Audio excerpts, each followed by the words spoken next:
I was at home on the day that I got the call. It was 7 in the morning. The on-call superintendent was trying to get hold of me because there was a new investigation that I was going to have to take. It was a case of get yourself down to Twickenham with your team. Girl has been murdered by being battered on the head.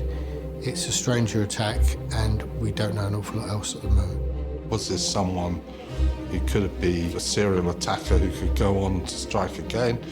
As it turned out, yes. This is someone with a real propensity of horrific violence to young women. The more I've seen of horrible things that happen in the world, and some of these things can happen to anyone. This was a high-profile job, and he was under some serious pressure. When he made a decision, he stuck to his guns, you know. It's always absolutely crucial. You think about what you're doing in the first stages of an investigation. By 9 o'clock that morning, I was down at Twickenham Police Station. It was a crime of almost breathtaking callousness. The man who tried to kill her will never be free to harm The audio him. was too graphic to be broadcast. May provide some closure for the victim's family, targeted young women unable to defend themselves.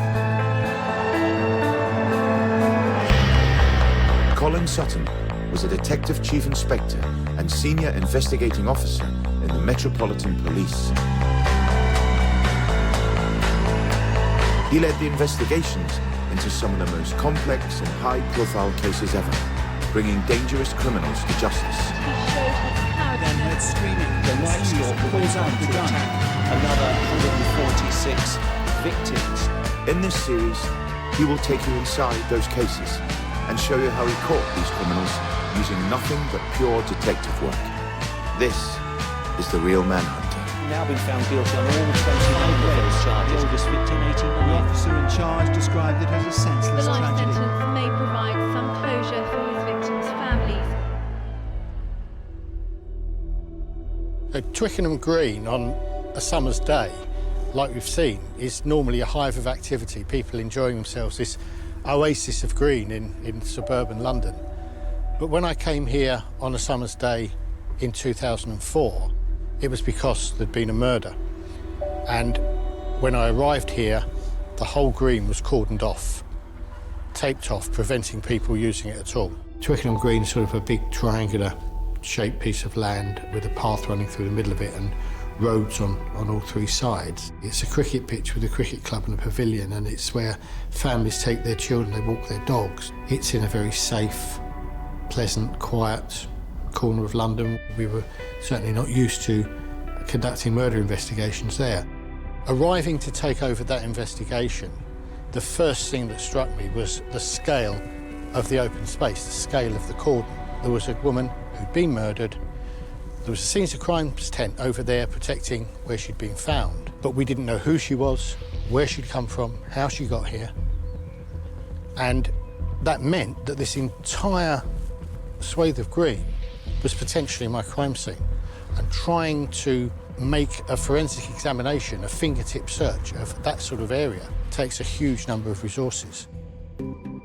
It's always absolutely crucial what you're doing in the first stages of an investigation, because decisions that are made then can have a profound effect on how the investigation goes, and you need to make sure really that you don't miss any chances to preserve evidence that you might want to come across later, you might want to go back to later. Colin very quickly identified the fact that how important this evidence is going to be. If you make mistakes in the beginning, you've almost done.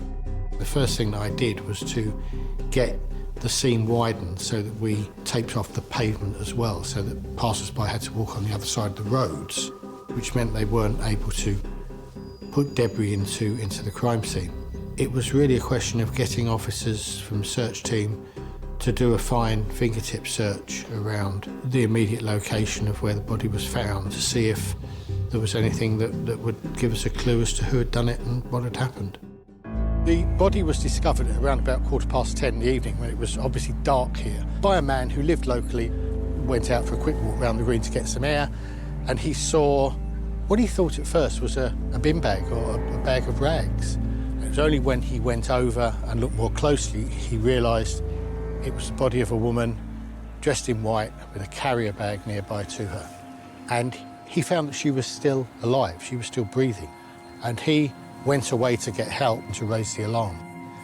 And police and the ambulance service turned up very quickly afterwards, and she was taken to the Kingston Hospital. What the medical staff told us at the hospital was that the severity of her injury was such that she couldn't have been lying there very long. She survived minutes rather than hours. What you need to do is to try and find out more about your victim and find out the journey she had to get here, why she was here, where she lived, where she was going. That morning, we didn't know any of that. And it literally was a dead body in the middle of Twickenham Green. Let's get on and investigate it.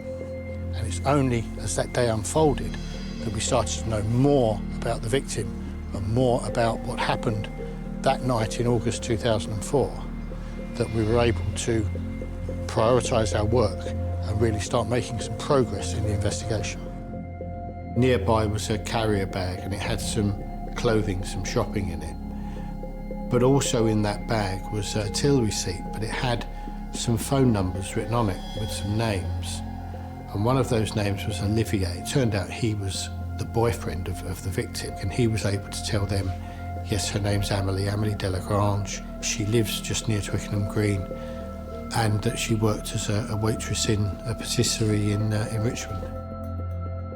I don't think I got home till past 2 o'clock the following morning. So it's been a long day as well, and it's a long day where I'm thinking, double thinking everything that I'm doing, because it's so important to get things right at the early stage. By the Saturday morning, we went back to Twickenham Police Station, and we had what we like to refer to as a scrum down, basically a team meeting and briefing, and it's, this is where the work's done. So I've got information coming in from my intelligence officers, from my inquiry officers, some in that case from the borough as well. And they're all feeding in, and the word was getting around that this was a young girl that had been just brutally murdered by a stranger. There was a kind of palpable fear in the community, but there was also a sense that they wanted to do something to help. I was part of the investigation into Amélie Delagrange's murder from the beginning. My role was known as receiver. The idea is you identify lines of inquiry that are priorities very quickly. Lots of people would try to give information about what they thought might help. Our first crucial task that day was to try to plot the movements that Amélie had made on the evening before she was murdered. As is often the case, CCTV came to our assistance. It's very important to get CCTV recovery rolling really straight away, because if you lose the footage, it's gone forever. The scene, being in the middle of a green, per se, would not be covered by CCTV, but you can't get there without almost certainly being caught on CCTV, and Colin very quickly identified the fact that how important this evidence is going to be. Amélie had been at work at the French patisserie in Richmond, and after work she came here to Twickenham to meet some friends in a wine bar called Crystal's over there.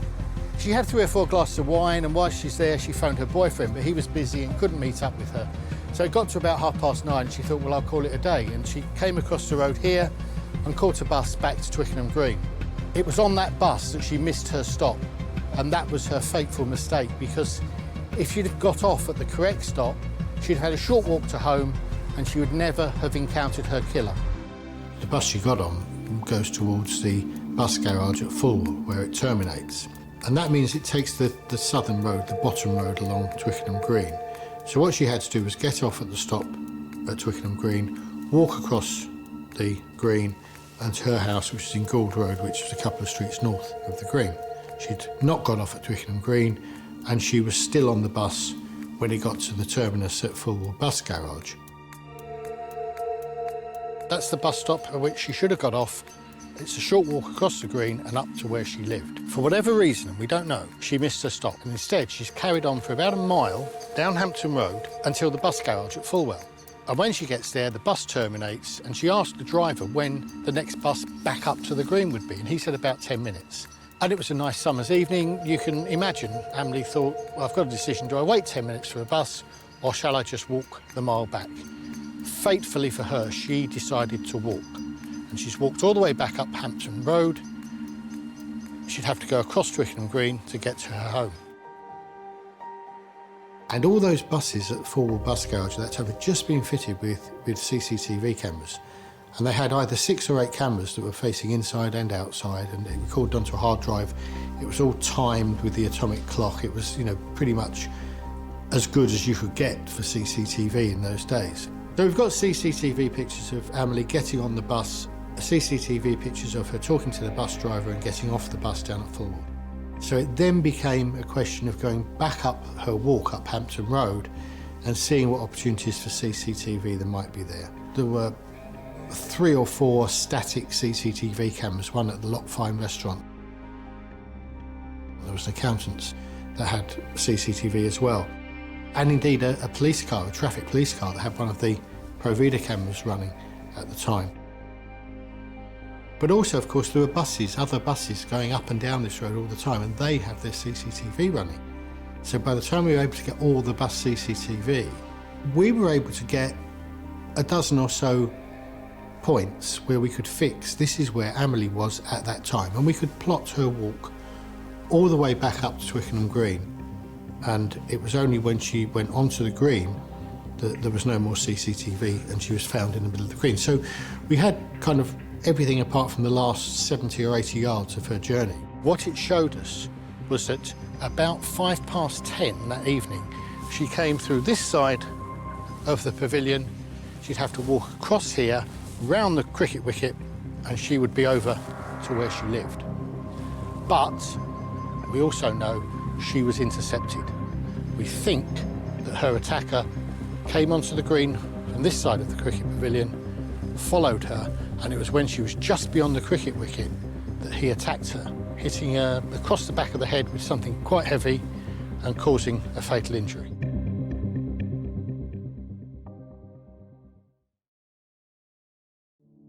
One of the first things that needs to be done in a murder investigation is to make sure the next of kin are informed. It's more difficult when the next of kin are abroad, as they were in this case. Amelie's parents lived in a little village called Anvoil in Picardy in France. We had a couple of French-speaking officers seconded to the team. They phoned our French colleagues and explained the situation to them. And essentially, at first they said, well, we'll get their phone number for you. You can phone them up. And we sort of said, well, no, that's not how we do it. We send someone around there. And they said, well, no, that's how we do it.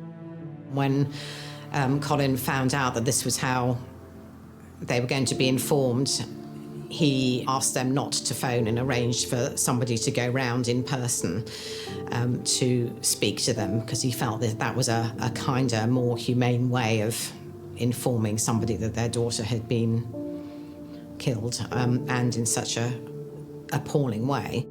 Eventually, it was almost a veiled threat, really, but I said, well, I'm not going to have them phoned up and told about it. If we need to send somebody, then I'll get somebody from the British Embassy in Paris and see if they'll go around there and do it. And I think the prospect of me involving the diplomats in it might have had some effect, and the French police said, oh, OK, then we'll go around sort of grudgingly.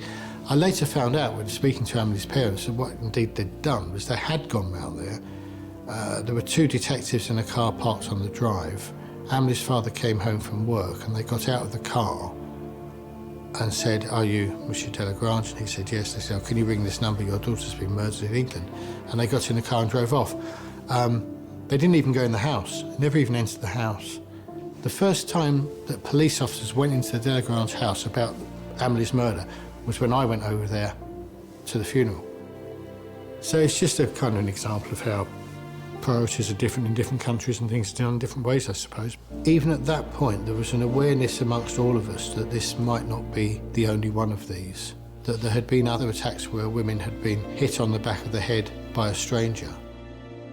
It was, I suppose, the first feeling that this was going to be one of those cases where you had this element of pressure to succeed quickly, to try and protect other people.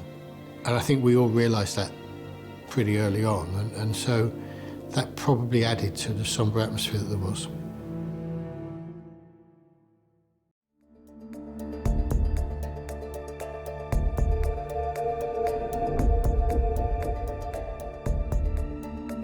A little while into the investigation, I was made aware of another case, that of Kate Sheedian, in May 2004. Kate had been walking home, just got off a bus in Isleworth, but she'd seen this vehicle that she thought was lying in wait for her. Kate was 18 years old. She'd been to Twickenham town centre with some school friends to celebrate the last day of lessons before they all dispersed and took their A-levels.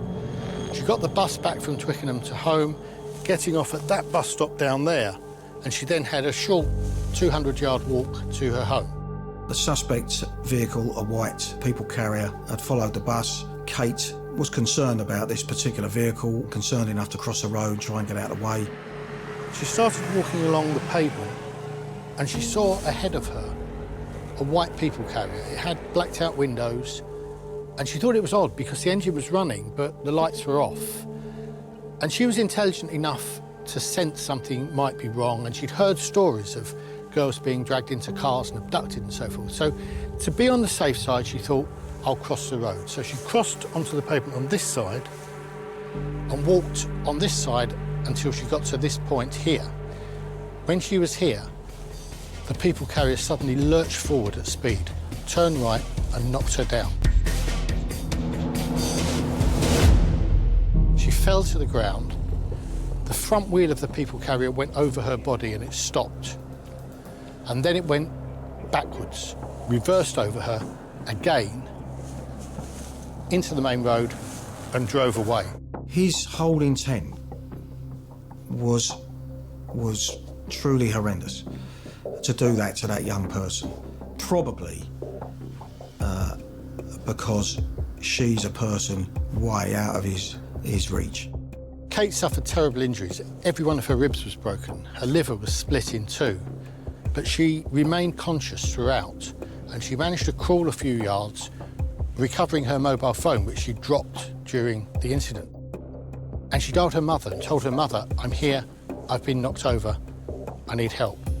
And then dialed for 999 to get the police and the ambulance to come, showing the courage that she showed throughout this ordeal she suffered. And where does it hurt? Everywhere. The car stopped and took me out. Yeah. But then again, she ran over me. He ran over you again? Yeah. He ran over you twice? Yeah. And I really hurt. You can hear in her phone call how desperate that person is at that point. If you replace being hit on the head with being run over by a people carrier, then actually the profile of the victim, the location, the sort of blitz attack, everything was sort of similar. So I kept a real sort of open and undecided mind on whether that might be one of our cases as well.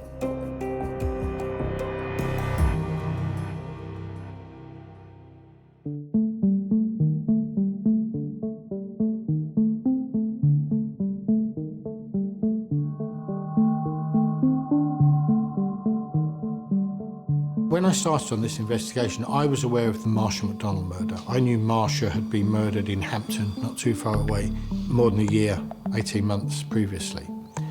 And I also knew that that was investigated by another murder team, one from Hendon, and that they had what they considered to be a very good suspect who was arrested. Marsha had been at the cinema in Kingston with some friends, and she got a 111 bus home here to Percy Road. And it was about 20 past midnight when she arrived here at this bus stop. Marsha McDonald got off the bus, walked down the road, turned right towards her home address.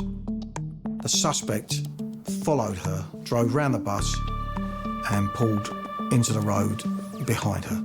We think he propositioned her, and he got out of the car and struck her on the back of the head with a heavy object. And she sadly died from that injury. This was now the third case we were investigating, which involved a victim who had just been on a bus and was accosted near a bus stop. Marsha's murder was another big story for the media and a very worrying story, I think, for the population. There is no apparent explanation for why this would have happened other than it possibly being a serial attacker or someone that is striking at random. We know from other victims that have been hit over the head with a hammer from behind that there was no interaction. He just went up behind them and hit them over the head with a hammer. And Marsha's mother, having seen a picture of Amelie the day after her murder, was very struck by the similarity in their appearances, as well as the similarity in the modus operandi, the method of their deaths.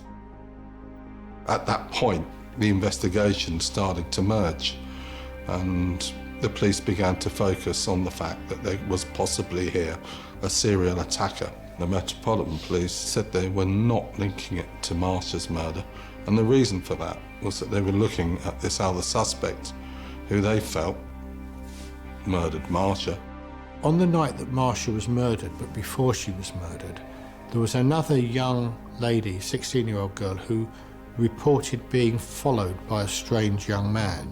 But when you kind of looked at all the detail, the only thing he'd actually been identified for was for following this other girl. There was no real connection between him and Marsha McDonald. At the moment, they're two separate offences and we're going after Amelie, and we concentrated on Amelie. You have to go with the most recent job because you're the best chance of getting the best evidence, and then look at the others. But I was then told that there were other non-fatal attacks nearby. And because of the way that it works, whereby if you get attacked and you survive, your case is investigated by a couple of DCs. If you get attacked badly and you die, it's investigated by a murder team of 30-odd. And so the non-fatal attacks in the area had been left with the borough to deal with. And we were completely unaware of them on the murder team. One of the first cases we think that was linked to this series was that of Anne-Marie Renee, who was attacked in Hospital Bridge Road in Whitton in October 2001. This was an abduction or attempted abduction. A vehicle pulls up after Anne-Marie is walking away from a bus stop. The suspect grabs hold of her, tries to drag her towards the rear of the car. Anne-Marie screams, struggles, gets away, and fortunately for her, effectively the end of that particular attack. Adele Harbison had been walking in April, I think it was, in 2004, walking from a restaurant on the north side of Twickenham Green to go home, and been hit over the head, dropping all her shopping, falling flat on her face, smashing her face, needing reconstructive surgery. We didn't know that a lady called Dawn Brunton had been attacked in the same way out towards Hatton Cross, towards Heathrow Airport, on the 5th of November 2003, sustaining head injuries to the back of her head where she was hit and facial injuries where she fell over. Irma Dragosci, who was attacked in Longford Village in December 2003. Irma was an Albanian woman who lived in Hounslow with her husband. She was standing at a bus stop on her way home from work at about 10 o'clock at night when she was attacked randomly by a stranger who hit her over the head with a blunt instrument. And then Irma woke up in hospital with a huge injury to her head. She suffered, I think, very bad neck pain and back pain, very bad headaches. I know that she suffered a lot for quite a long time. There was another where Jessie Wilson was found with a wound on the back of her head and facial injuries, and it was thought that she'd fallen over in the snow. It wasn't even dealt with as a crime. The common thing of all these victims that survived is that they recall nothing at all of the attack. It's quite common that you will lose a portion of your recent memory. And it was only when Marsha was murdered, reasonably close by 4 weeks later, that Jessie's case was looked at again, and the pathologist that had done the post-mortem examination on Marsha McDonald looked at the photographs of the injuries that Jessie Wilson had and said, I think this was an assault, I think this is the same person who did this. Because of the lack of detail and CCTV recovery and lack of potential evidence, her case sat as a probable rather than a definite, because we were unable to prove it. My strategy very much was, let's stick with Amelie for the moment. And the reason I said that was because it was the most recent offence. It hadn't ever been investigated by anybody else. If and when we find a suspect, then we can try and work backwards and sort of retrofit him to those other offences in the past.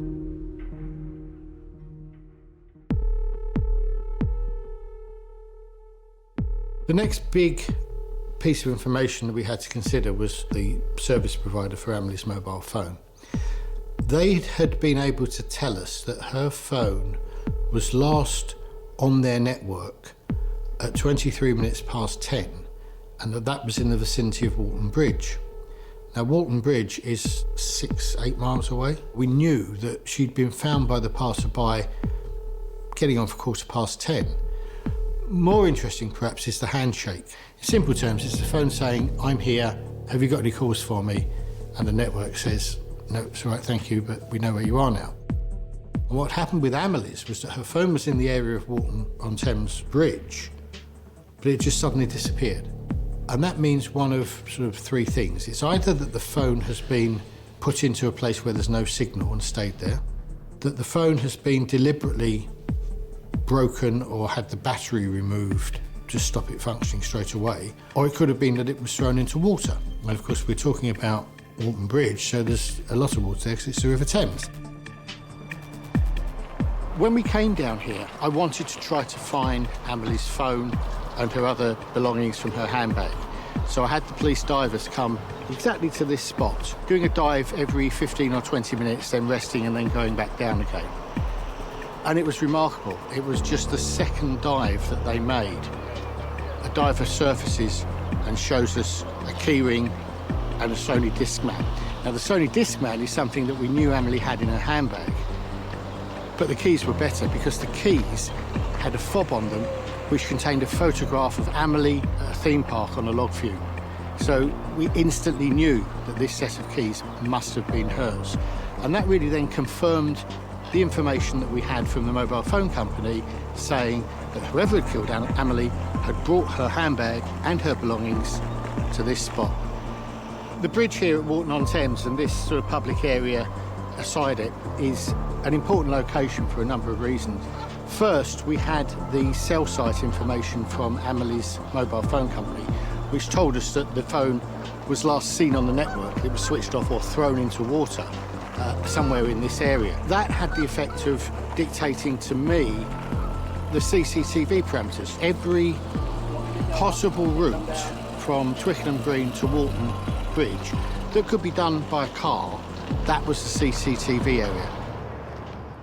The mobile phone we never found. Of course, things are so variable with currents and sort of different surfaces and boats going past. It's not really surprising. We searched there for a good while, for I think over 2 or 3 days, but couldn't find it on the stretch of the road. But didn't really need to. We had her keys, we had the mobile phone signal. We knew that's where things had gone straight after the murder.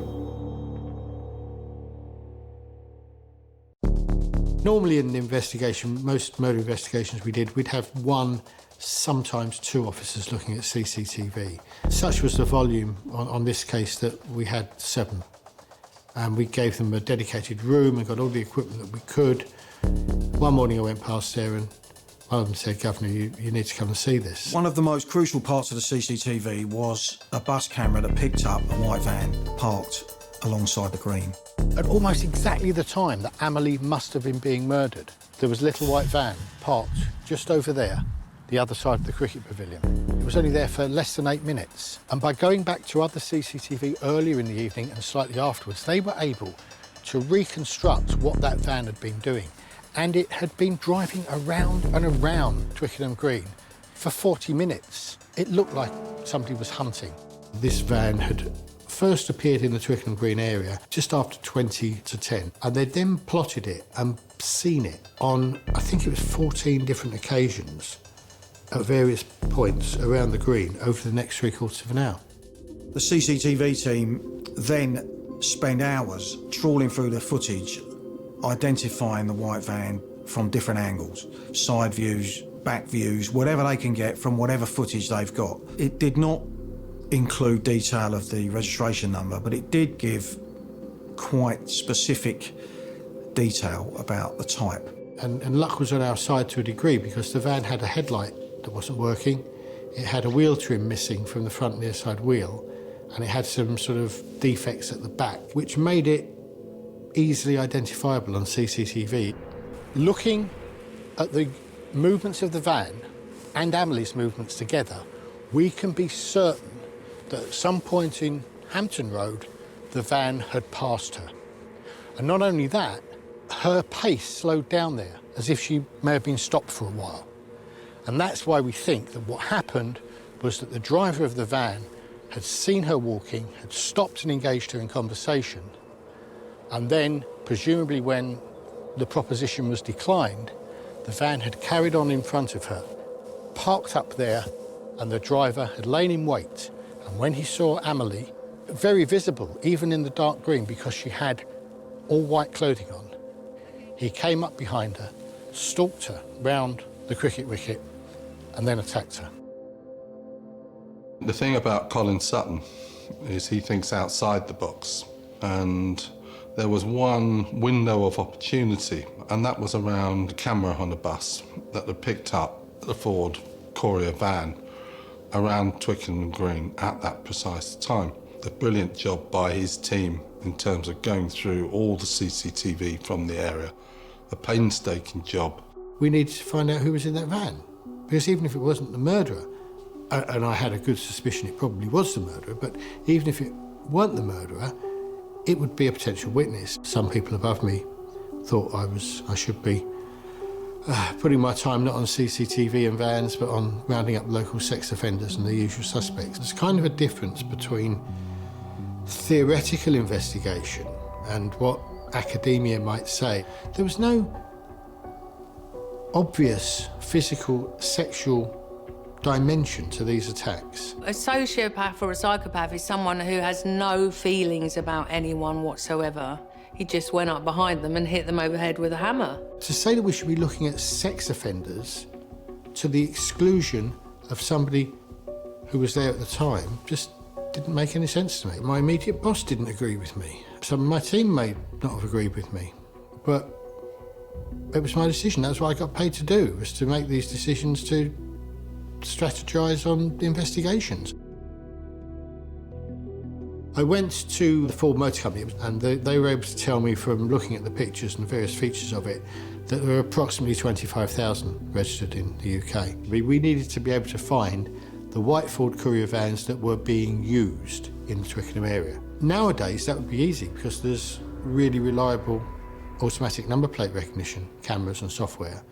We didn't have that, and so the only other way of doing it would be by human observation. The resources that were put in to try and finding that included evenings, night times in Twickenham, in and around Twickenham, and me personally, along with others, stood on a footbridge across the A316 in the kind of Twickenham-Witton area, looking for incoming vehicles, going backwards and forwards along the A316. Had we seen any, we would have made contact with local officers and they would have stopped the vehicles there and then. I'd read a book about the Yorkshire Ripper, the investigation, and the investigation there had 50,000 vehicles to try to eliminate on tire tracks. And they started it, and they had far worse kind of facilities and equipment than we had, because we had computers and things. They had sheets of paper and people literally ruling cars out on their hands and knees on the floor with magic marker pens. And they gave up. They found it, they couldn't manage it, and they went on to pursue other lines of inquiry about halfway through. And if they'd have carried on, Peter Sutcliffe's Ford Corsair was in that group. We've got to have learned in the last 25 years that if you embark upon this sort of exercise, then you have to see it through. I remember the time thinking, this really is a needle in a haystack. You make your own luck. And Colin once described himself as being either a good detective or a lucky one, and you might argue you make your own luck. A number of us, myself included, were spending a couple of hours after work each day in Twickenham, around Twickenham Green, just driving around or sitting parked up, hoping to spot this white van. You know, there's no illusions that was going to be extremely time-consuming, and I think if it failed, somebody else would have taken this investigation off me. The point was made by Colin that he would put resources, whatever it took, to find that vehicle. And as it happened, it was us in the instant room, or me in the instant room, that identified the right one. Because of the nature of Amelie's death, the fact that such a terrible crime was so rare in that area, we'd had all sorts of help from the local community. Jo Collins gave some information about her ex-partner, said his name was Levi. She'd come across certain things, blonde women being photographs that were stabbed out. He was violent towards me. He's a misogynist. He hates blonde women particularly. He also would work doors in nightclubs and things like that. That made him this kind of supposed character who could endear himself to young girls because he could encourage young girls to get into nightclubs. So they would look at him. But most of these girls were vulnerable, and very often those young girls would soon be abused and damaged by him. He currently works as a wheel clamper and he uses a white van. This is an illegal car clamper who puts signs up after people have parked and then waits for vulnerable women to come back to their vehicle before confronting them with torrents of abuse, saying how much this person's going to have to pay to get that clamp off. And what that did was then trigger somebody else's memory who said, oh, hang on, when we were looking at the locally registered couriers, a garage said they'd sold one to a wheel clamper. So I wonder if that could be the same one. My brother Dave had been in the police a little bit longer than me, and he had a number of connections through policing and personal life in around sort of Kingston, Richmond, Twickenham, where we grew up. Predominantly, my first role was in relation to the tracing of the white van. Didn't have a registration number, just had a white van, which was quite distinctive, but not specifically distinctive because it was quite a blurred image. So each officer had actions to go out and trace white vans. Joanne Collins' information came back into the incident room. I reviewed that. In particular, the information about the wheel clamper then made me review this particular docket about this particular vehicle. The vehicle was the right type, but more importantly, it was sold by a dealer that both my brother, Dave Leach, and I knew.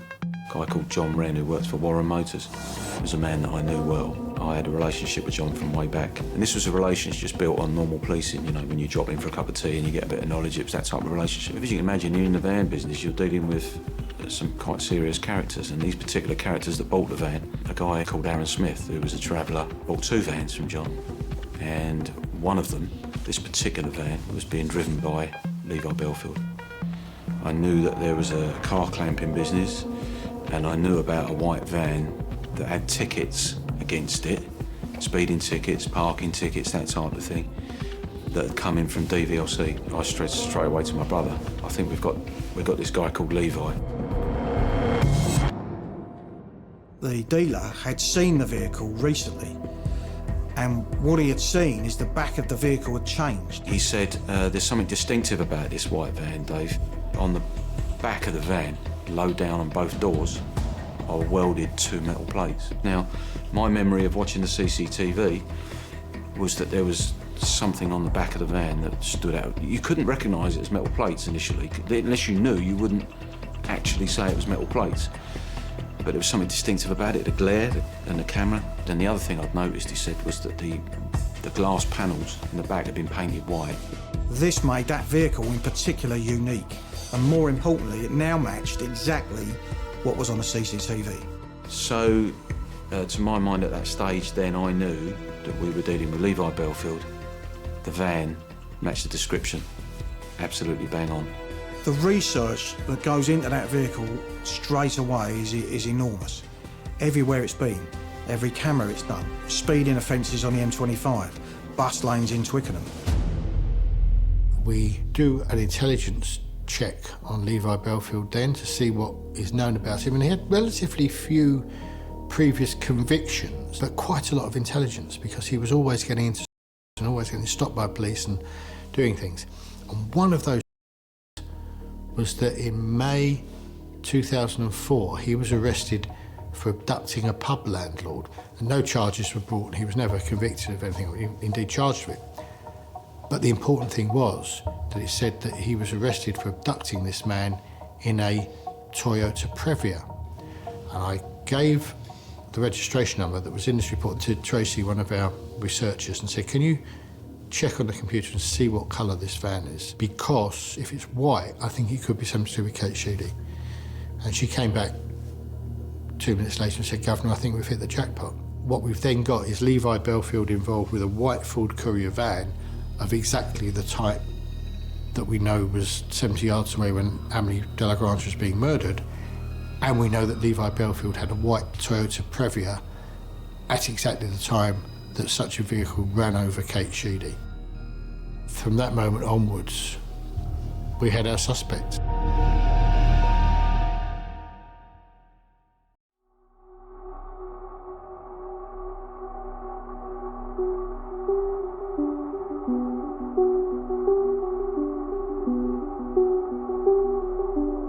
It's the 11th of November 2004. I'm looking through Levi Bellfield's intelligence printout, and I see that in March 2002 he's shown on that as living at Collingwood Place in Walton-on-Thames. But I think, oh, well, if he's got connections in Walton-on-Thames, that's probably why he fled there after he murdered Emily. Let's have a look where this place he used to live is. So I'm expecting this place to be close to the river, close to where the phone switched off. Instead, I find it's the other side of town, it's right by the railway station. But of course I knew, hang on, that's exactly where Millie Dowler was abducted in 2002. There was a certain amount of interest from both the media but also from the local people in Walton as to whether or not there might be any connection between what we were doing and Millie Dowler. We had no reason to think that it was connected because, you know, abducting and murdering a 13-year-old girl is a kind of very different kind of crime to randomly attacking adult women by hitting them on the back of the head. Millie was on her way home from school on the train, and instead of getting off at Hersham, she stayed on an extra stop to go and get some chips here at Walton-on-Thames with her friends. When she'd had the chips, she crossed over and was walking on this pavement. A friend of hers was at the bus stop behind me, and she saw Millie walk past the bus stop, but Millie couldn't get on the bus. She didn't have any money, so she was going to have to walk home. At that time, there was a building across the road with CCTV cameras on its corners, and they would have captured Millie if she'd walked past the building. However, they didn't. So what we know is that somewhere between that bus stop and this spot here, Millie Dowler was abducted. It wasn't until September 2002 that Millie's body was found by two people going to pick mushrooms in woods near Yateley in Hampshire. Surry Police had been combing their county for 6 months, almost to the day, and not found Millie Dowler. It was here, in Yateley Heath Woods in Hampshire, some 25 miles from where she was abducted, that she was eventually found. There wasn't much to be told from Millie's body in the post-mortem examination. She'd been in the open for 6 months and there'd been certain animal activity. She was in the undergrowth. She hadn't been buried. She'd just been sort of lightly concealed. This was an area with which Bellfield was very familiar. Just down the road, there's an arena where he accompanied his former partner, Johanna Collins, on many occasions when she brought her horses here to show jump. We still don't know, to this day, how she met her death. The only thing of which the pathologist could be certain was that she hadn't suffered a severe blow to the head in the manner of his other victims. Millie didn't die from being battered with a hammer. The most likely explanation is, I think, that she was strangled, but there was a difference between a girl being murdered in that fashion and a young woman who, early 20s, Emily was 22, Marsha was 19. At that point, really, the investigation was no closer to finding out who did it than they were 6 months previously, the day after she went missing. Any murder case, no matter who it is, no matter what their background, you will work hard to get to the truth. We just get on with it, do what we're meant to do as thoroughly as we can. And if we do that, and we do that right, 99 times out of 100, we will solve it. I realised that Levi Bellfield was far more complex a character than just somebody who hit women on the back of the head. Bellfield was also a paedophile who sexually assaulted and abused young girls. The more we got to know about Levi Bellfield, the more appalling his lifestyle appeared. Bellfield had a 16-year-old girlfriend in addition to his partner Emma Mills. He had a flat in Hamworth which was known as the raping room, where he and a group of vile individuals, some of whom worked with him on his wheel clamping business, would take young girls. But he was also into supplying drugs and selling drugs. He beats everybody he's ever lived with, every relationship he's had. People who he could easily intimidate, pay a pittance and exploit. One of these guys, Peter Rodriguez, that worked with him, Bellfield exploits to such a degree. He not only stores drugs at the man's mother's flat while she's in hospital, but he gets his 16-year-old girlfriend to groom a 14-year-old that he then takes to that flat, gives drugs to her, and she's raped by him and his friends. Rodriguez had obviously put up an objection one day to Bellfield's conduct. Bellfield didn't like it, and as Rodriguez left the flat, Bellfield carried out a hammer attack on him.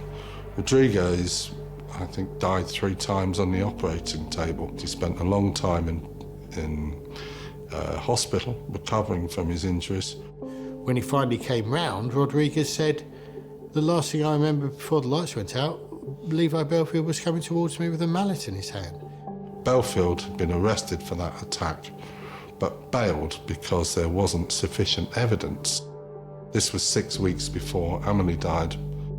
I was also mindful that we now knew who he was, and if he murdered somebody else, we needed to be in a position to say that we'd done what we could to keep the public of South West London safe. I genuinely believed he was such a danger to the public that the odds were that he was going to attack again, and it was going to be soon. I really wanted to lock him up the day after we identified him. I'd have been happy to arrest him then. I was persuaded otherwise by some very senior officers in the Met who thought that we could put surveillance behind him. After kind of myself and my brother Dave joined the dots, if you like, between vehicle and suspect, we went into a surveillance stage where we were, looking for further evidence against him. From my perspective, I don't think it changed anything. It didn't lead to any extra evidence. While we've got Bellfield under surveillance, 24/7, team behind him, watching his every move. It's a Sunday afternoon. He's in Uxbridge in West London with a friend.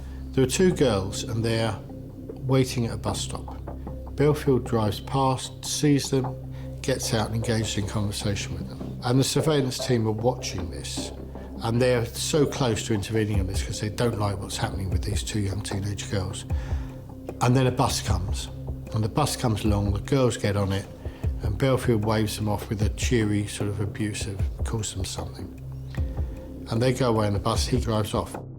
So the surveillance team do absolutely the right thing. They peel off one car, that follows the bus, the rest of them stay with Bellfield, and when these 2 girls get off the bus, the police officers introduce themselves, and they said that he'd got out and asked them how old they were, and they told him they were 14, and he said, "Oh, you're nice and young then, I like them young," and made suggestions too of that nature. So we've got here a man who preys on women who have just been on buses or at bus stops. Emily Delagrange, Kate Sheedy, Marshall McDonald, all just got off a bus. And here he is at a bus stop, chatting up 2 14-year-old girls, and not chatting them up nicely, but, they were 14-year-old girls, and he's making suggestive sexual comments to them. Apart from the bus stop incident with the girls, was that somebody else came forward to us and said, "My nanny was attacked near Twickenham Green a few years ago." We were able to trace that incident and verify it from the triage records at the local hospital, which said that a woman called Sonia Salvatierra, who was a Peruvian national, had gone in there reporting discomfort and a bit of a sore head from being knocked over and having her phone stolen. And we made contact in Peru with Sonia, and she said, "Yeah, I remember the man." She described this man with a round face and a fat man and no neck, and all the things that sounded very much like Bellfield. So to me, this was going to be our kind of holding charge. I thought that would work. We could get Sonia back over here from Peru, put Bellfield on an ID parade, she picks him out, we charge him with that, serious assault, he's remanded in custody, and that takes the pressure off. So that was the plan. We were going to arrest him, we were going to arrest him for Emily's murder, attempting to murder Kate, and for an assault and robbery on Sonia Salvatierra. That was when we had the bombshell that the news of the world had found out that we had a man under surveillance, and they were going to run with the story. And 2 days before we had this huge plan in place to arrest him, and Bellfield would have wind of us. The best we could do was to try to negotiate with the News of the World, and we negotiated that they would be able to send a reporter and a photographer along on the day of the arrest, with the proviso they never printed it and never published the story until after the trial. I've never actually found out who leaked the story of the surveillance to them. But the two things I've been assured of is, one, that it wasn't anybody from my team, and two, that it was nothing to do with any phone hacking. And the steer that I've had is that I should be looking at the higher floors at Scotland Yard.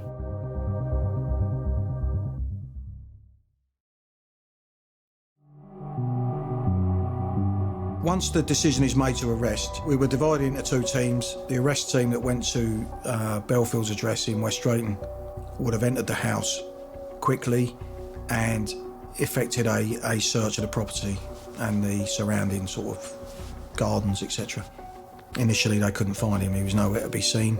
And then there was an identification via his partner, Emma, that he was in the loft. It took them quite some time to find him hiding in his loft as he was, stark naked, and eventually brought him out.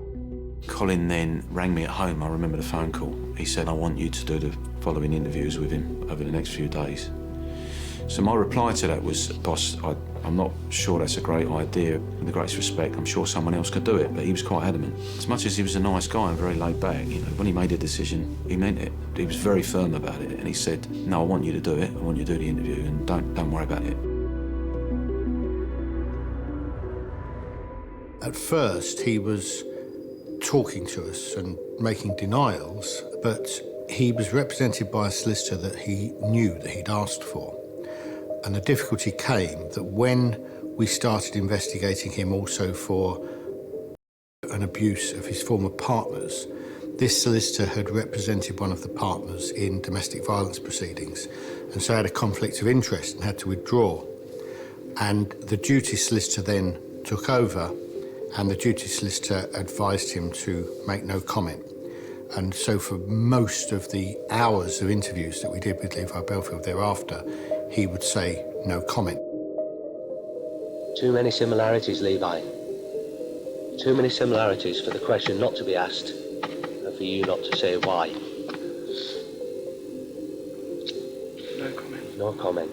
Because you can't say anything, can you? No comment. Nothing can justify it, can it? No comment. To be honest, I'd seen that type of interview many, many times, and in those days, we got a lot of no-comment interviews. We still have to cover a lot of questions. Why haven't you sat there and said, jumped up and down and shouted from the rooftops, you've got the wrong person? No comment. If they don't say something during the interview that they later rely on in court, then it becomes relevant, or could become relevant for the jury. If you hit something he was really uncomfortable with and he knew he was, then he couldn't face it. He couldn't face you, and he couldn't face what was coming at him.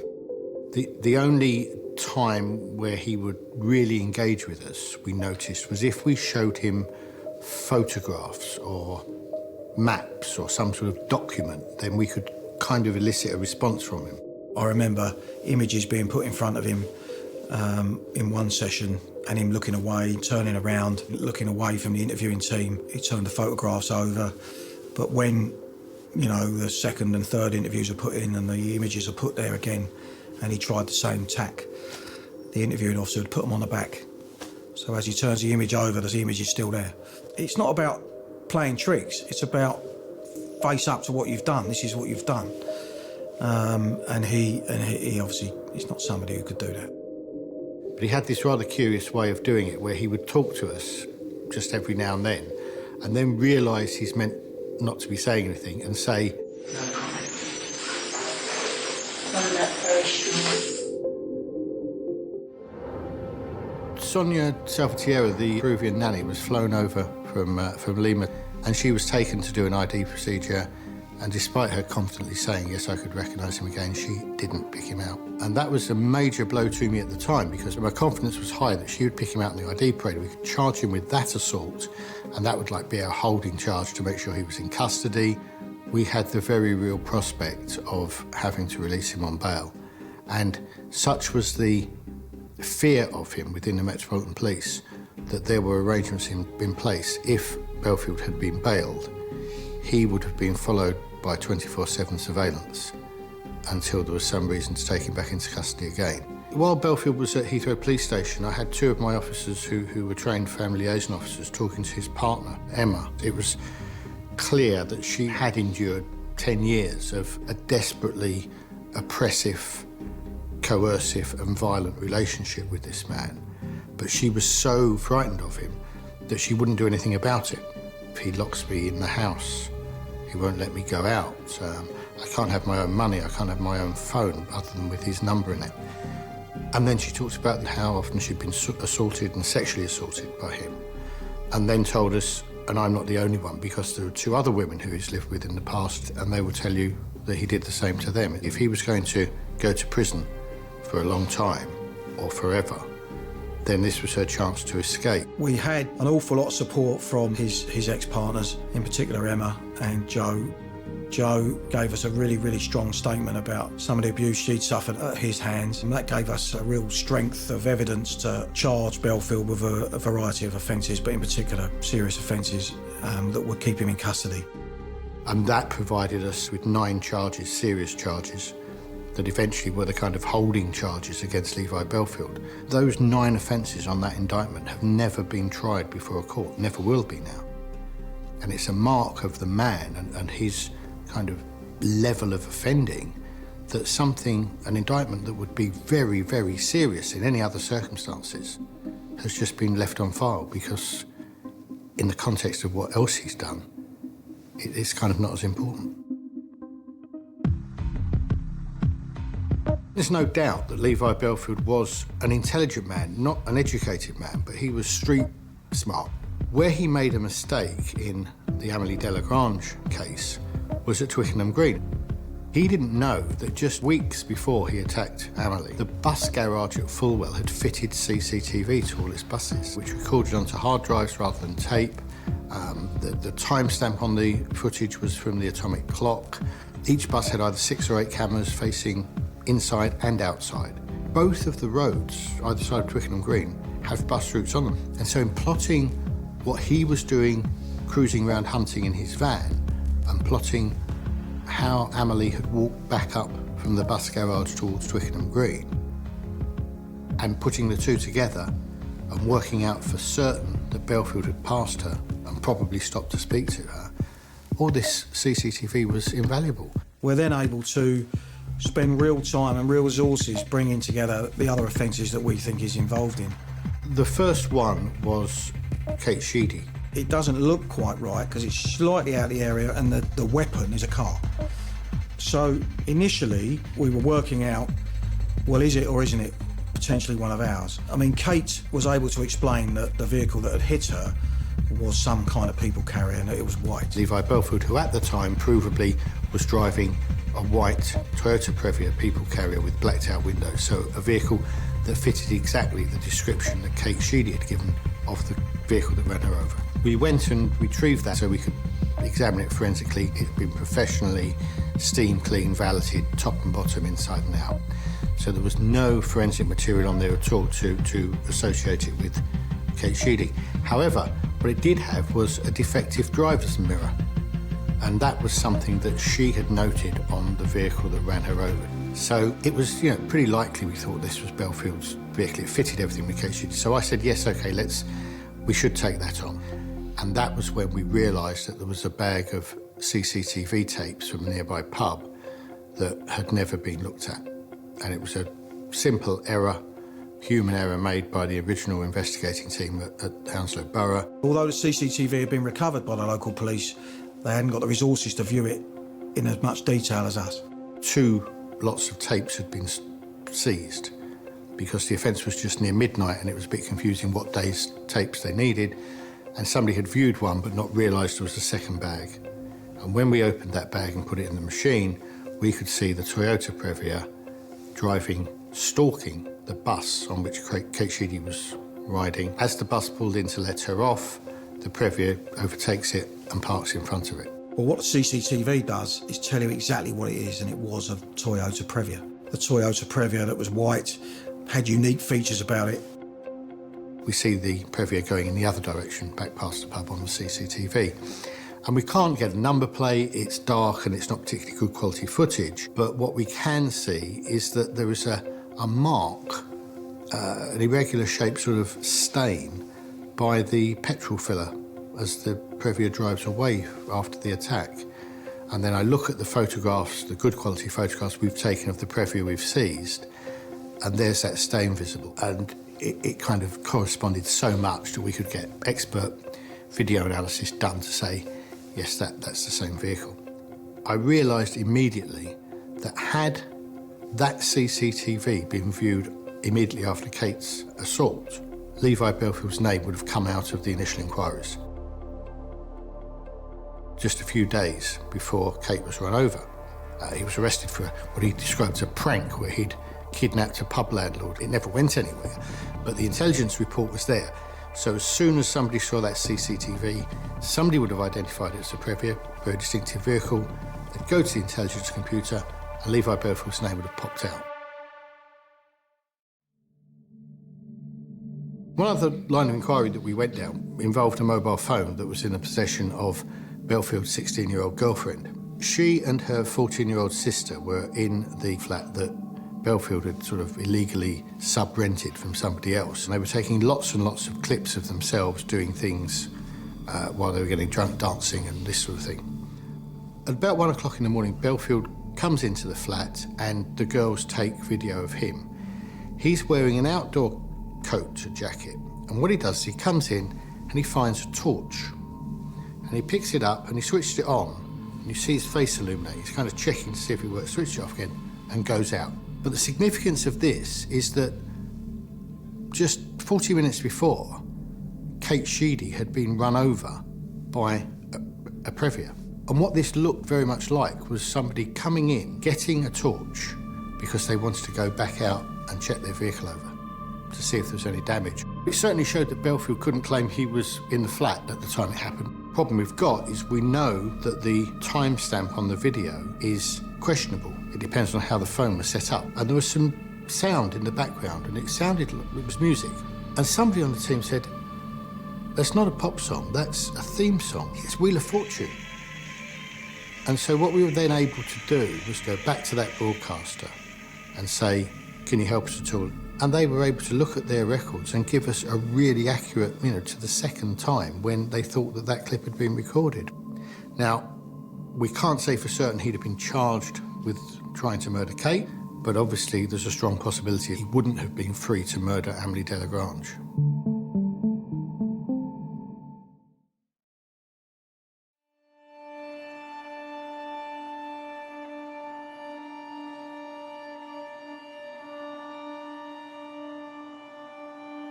I know that Colin became quite close with Amelie Delagrange's parents.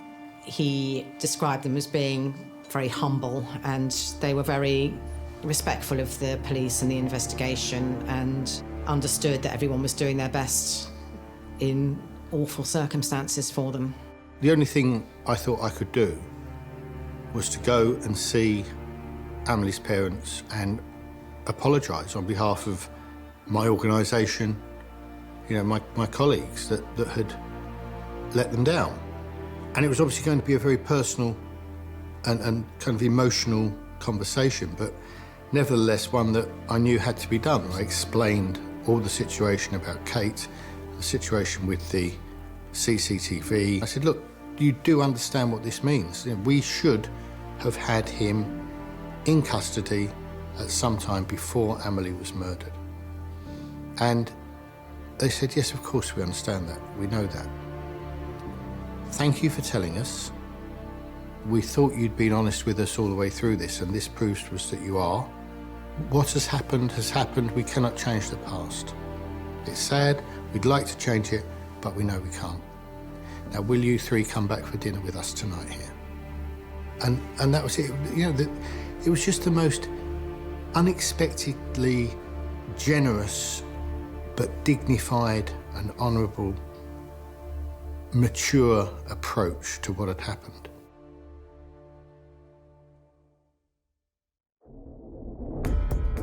The next case to look at really was that of Marsha McDonald. There was one line of inquiry which wasn't resolved, and yes, again, it was CCTV and the bus on which Marsha had gone home and that she'd got off of just a couple of minutes before she was attacked. We looked at that, and from the outside camera, we could see that coming towards her was a car 2 seconds after Marsha had gone through the doors to get off the bus.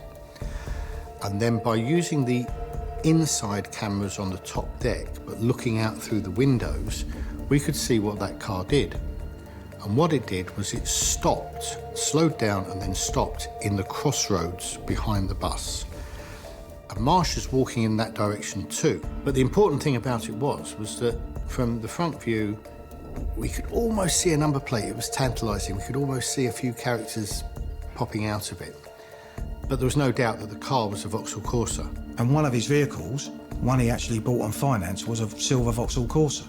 Trying to prove that that particular Corsa was his Vauxhall Corsa was very, very difficult.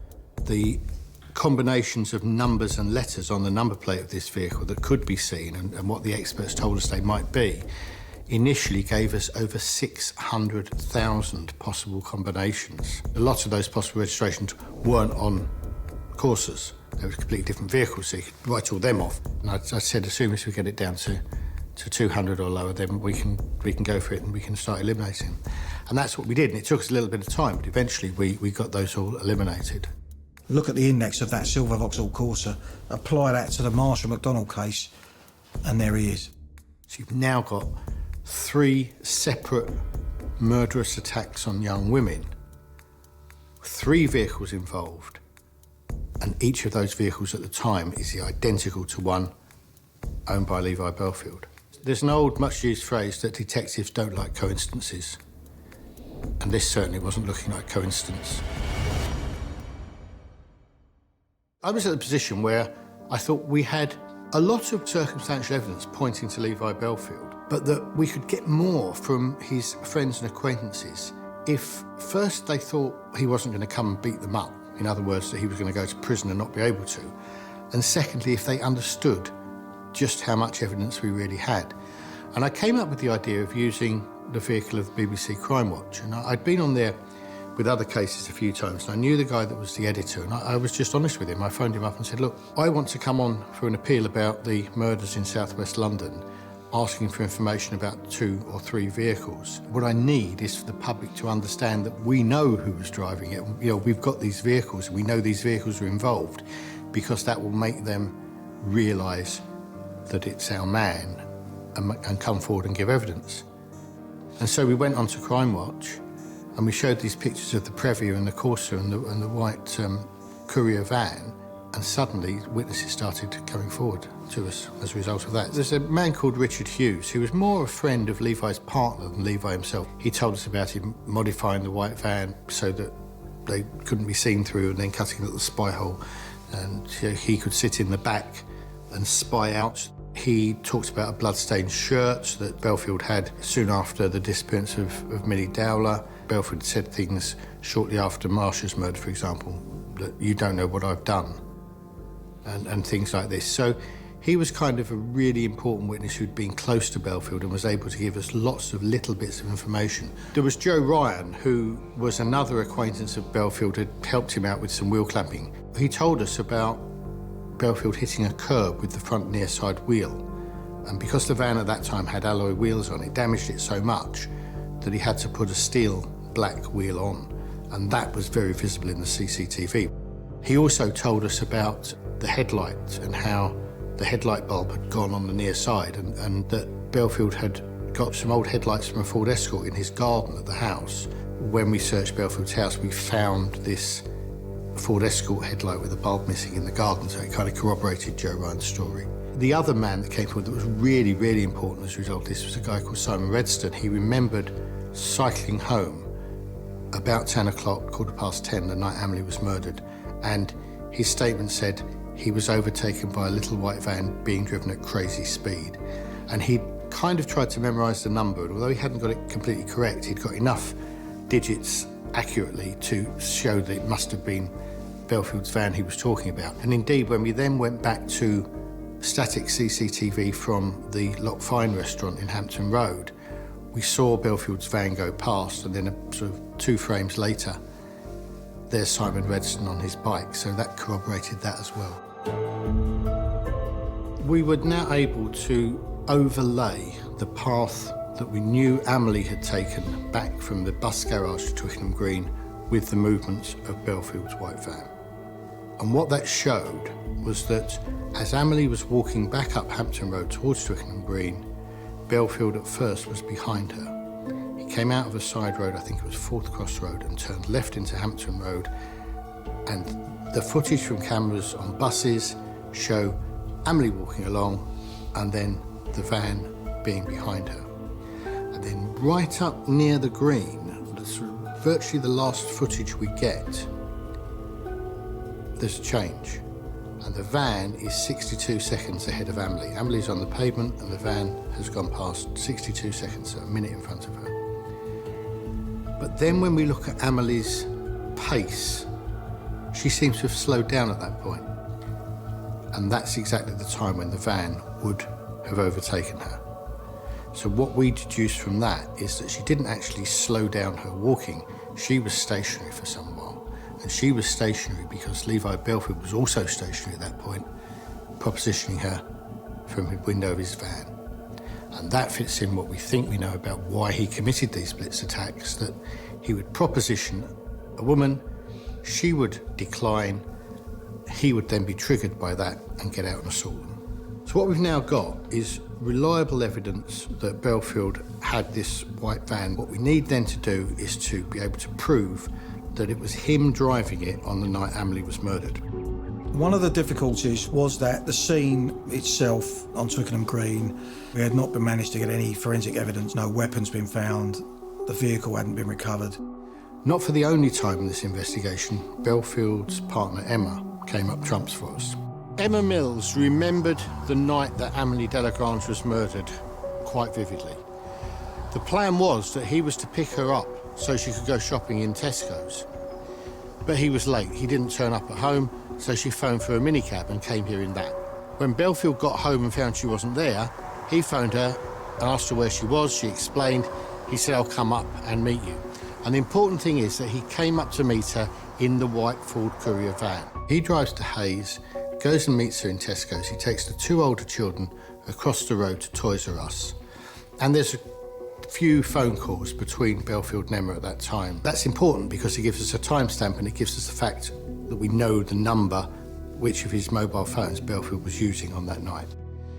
Emma then told us that they left here in the white Ford Courier van and went home to Little Benty, arriving there just after 9 o'clock.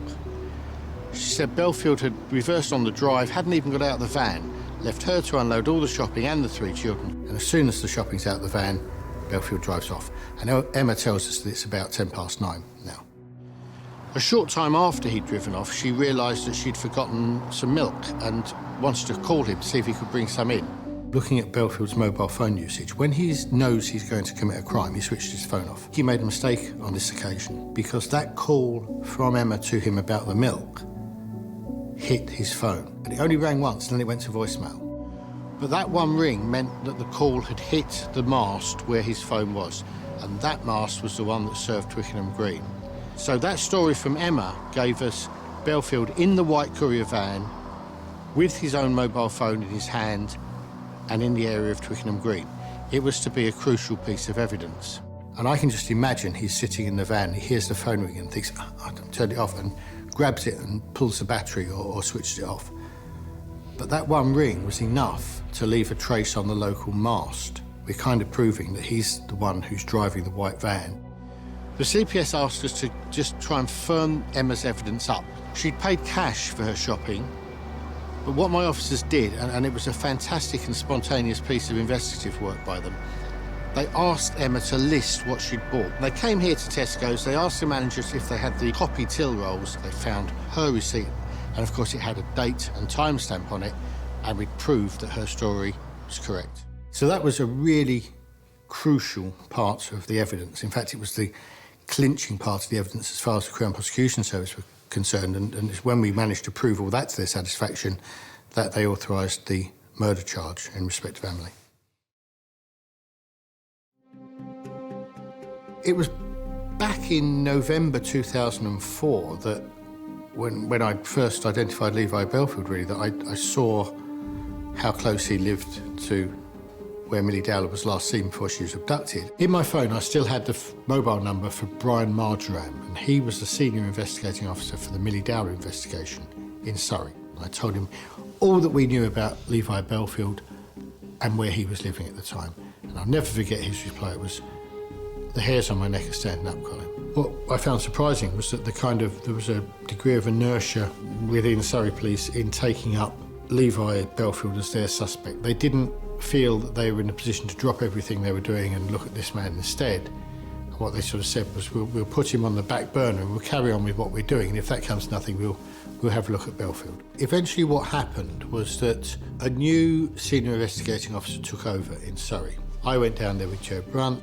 We had a meeting at Surrey headquarters, and Colin put to them that we think Levi Bellfield was a very good suspect in the case of Millie Dowler. We'd already muted it and been stonewalled about it, basically. They showed me a still from the CCTV. It's of a red car that they thought was a Mark II Vauxhall Astra. It was actually a Daewoo, turning left out of the road that led to where Bellfield's and Emma's flat was there. I kind of said, yeah, that's Emma's car. That's the car he was driving that day. It's a Daewoo, and it's the only red one registered in the whole of Surrey. Not a very common car at all. They just wouldn't want to listen. They didn't want to listen, and eventually Colin said, "Can I just ask, why don't you want to solve the case of Millie Dowler?" At which point they erupted. Colin walked out of the room. With hindsight, it was obviously going to be a red rag to a bull to any investigator. I said, well, what I don't understand is why you don't want to solve this. And the reaction that I got was the reaction that comment deserved, which was sort of indignation. And it was quite forceful indignation by the superintendent. We established that in March 2002, Emma Mills, Levi Bellfield's long-term partner, was living in this ground floor flat here. She'd moved there because of domestic violence at home. She'd split up with him, but he'd persuaded her to take him back. She wasn't at the time staying at the flat. She was house-sitting for a friend in West Drayton. When Bellfield came to that house on the evening that Millie was abducted, Emma knew that he'd been to the flat in Walton because he was wearing clothes. He'd changed his clothes, and she knew that the clothes he was wearing were from the wardrobe of the Walton flat. He also had the keys to this flat because he was driving Emma's red Daewoo car, and the keys to the flat were on the same key ring. When Bellfield drove that car from here, drove away, was Millie inside it? We don't know. We can't tell.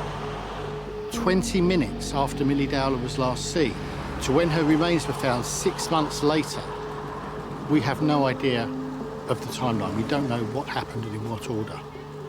All we can say is that Levi Bellfield was exactly here on this spot at the time that she was abducted. We don't know whether he abducted her by force or whether he used his charm or his persuasion to get her to come with him.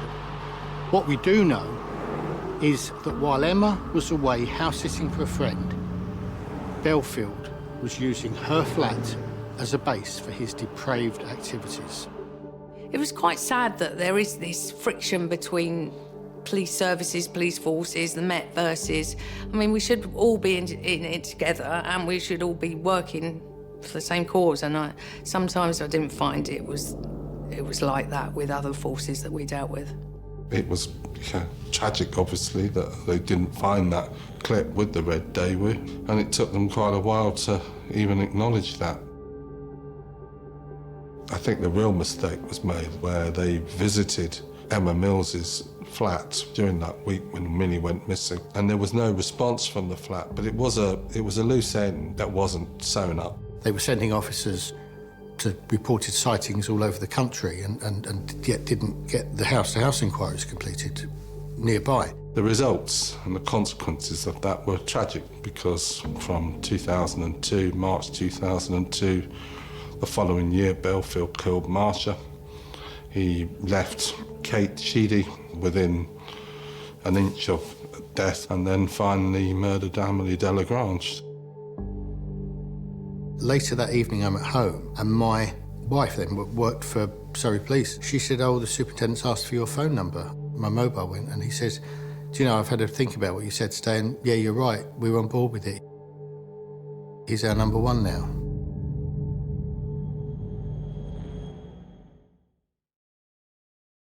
"18 months after Millie Dowler was murdered, in March 2006, we were finally able to charge Levi Bellfield with her murder. I read the charges out to him. He was charged that he'd murdered Millie Dowler, that he'd attempted to murder Kate Sheedy, that he'd abducted Anne-Marie Rennie, and that he'd attempted to murder Irma Dragoshi. In May 2006, he was charged with murdering Marshall McDonald. I was looking directly into his eyes. They were just cold black. He had no emotion, but I could tell he hated me at that moment, and I quite enjoyed being hated, because he knew if he got convicted of those, he wouldn't see the light of day again. But we knew at that point there's still a long way to go. You know, in major crime, that charging and getting somebody in custody is almost step one. From that point on, proving it, we had a lot of work to do to pull the offences together, join all the cases up, and get enough of a case to make sure that he would get found guilty.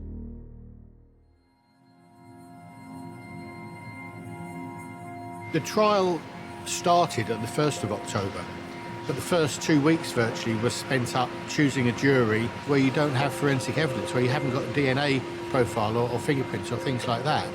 There's always a chance that the jury will say, you haven't proved this. I'm somebody who's spent quite a lot of my life around courts, and to be honest, I quite enjoy the theatre and the drama of a court trial. But this time, you know, the stakes were really high. This was something that I'd put a lot of time and effort into, all my team had put an awful lot of time and effort into. Millie Dowler's parents were there for the entire trial. Other families were here as and when it was relevant to them, and also we had the victims whose cases we couldn't charge because there wasn't the evidence, but nevertheless, they came along. They wanted to see justice done. I guess the victims and the victims' families, the thing that I would say overall to describe them is just the dignified way in which they conducted themselves throughout. And that was in stark contrast to the sneering and downright offensive way that Bellfield sometimes conducted himself during that trial. He came across as sort of arrogant man who kind of swaggered his way into the dock. Bellfield had little respect for anybody involved. He was not a likeable character. He called Millie Dowler's parents scum. How dare somebody like him, having done what he's done, call these dignified, wonderful people whose daughter he'd slain? How can he call them scum? He really still genuinely believed at that point that he would be able to talk his way out of this one, like he had virtually everything throughout his life. We knew that if this man were allowed back on the streets, he would offend again. The turning point came when Bellfield was under cross-examination, and he got a little bit kind of unsettled by this, and eventually said, look, you've got to understand, I'm fighting for my life here. And using those very words, as soon as he used them, I looked at the judge, I looked at the jury, and realised they were thinking the same as me, that you're saying you're fighting for your life, Bellfield, but you never gave that chance to Millie Dowler. You never gave that chance to Marshall McDonald. Why should we care that you're fighting for your life when you've taken some? Gradually, as he realised the strength of the evidence and the relentlessness of the questioning and the bringing up of these circumstances which showed what he'd done, you could virtually see in his face the realisation that it was going south, it wasn't going well for him. And I have to say, and perhaps it's wrong of me, but I loved it. I loved to watch him crumble like that. The day of the verdict, the courtroom was absolutely packed to the brim with press, police and everyone who'd had anything to do with Bellfield. And it's so nerve-wracking waiting for that sentence, because you're thinking, this could go either way. It can always go either way, depending on the jury. The first verdict that came was on the Marshall McDonald case. And the foreman said that by a majority verdict it was guilty. And I remember saying to Joe, that was actually our weakest case. And if they've convicted him of that, he's going to be convicted of the next two. And we sat there and we heard from that foreman the words we'd wanted for so many months, that everything we'd done was worthwhile, and Bellfield was guilty. And we knew at that point the only thing that was going to happen to him was going to be a whole life tariff, and he was going to be in prison forever. And you know, that's what he deserved and what we'd been working for. This was it. This was game over for him. His life was done. When we got that conviction, I think most of us burst into tears because it was absolutely overwhelming, including Colin. Just absolutely overwhelming feeling. I don't believe that justice being served gives closure. I don't believe that families who have lost a loved one to murder ever have closure. The beginning of this year was most difficult. I was going through all the emotions of pain, backflashes, details, and of course, missing Marshall more than ever. Over this period of time, it's been hard to watch someone who's killed your daughter. But he was arrogant in court, and he acted as if he was above the law. All we've done for the families of the victims who have been murdered is the very best we could, and a very small part of helping them to go on and adjust and live their life afterwards. Of course, I will never be able to forget what happened to me. The scars on my body and the memories I have are something I will never be rid of, but hopefully I can move on. Attending court and facing my attacker was very difficult, but something I felt was important. The court process has been a long and arduous one that has stirred up many unwelcome memories, and a loss of evidence has been hard to listen to. But it is finally over, and the fact that Bellfield has been found guilty means more to me than I can possibly say. The life sentence may provide some closure for his victims' families, but the file on Levi Bellfield is still open. The people we've really helped in Bellfield's case by locking him away are the people who he would have assaulted and would have become his victims in the future, and they don't know it. But they're the ones we've really helped. Having been convicted of Amelie Marsh's murder and the attempted murder of Coach Sheedy, post-trial, the media were allowed to run the background on Levi Bellfield. There were huge appeals to try and find the red Daewoo, which he undoubtedly used to transport Millie's body. Another offence as part of the series was that of Rachel Cowles, who was subjected to a potential abduction on the 20th of March 2002. As it happens was the day before Millie Dowler was abducted. Rachel Cowles' offence occurred in Shepperton. She was aged 11. Her mother reported it to the police. Not a great deal was done. There was the registration of the crime. But more importantly, 3 years later, when there's an appeal regarding a red vehicle related to Levi Bellfield, Rachel's mother made the connection and contacted police again to flag up the fact that that vehicle almost certainly was the same one used in the offence against her daughter. That being the case, it made the incident against Rachel become particularly relevant. Because it showed that he was in that area, he was living in that block of flats where Millie was literally walking by when she vanished.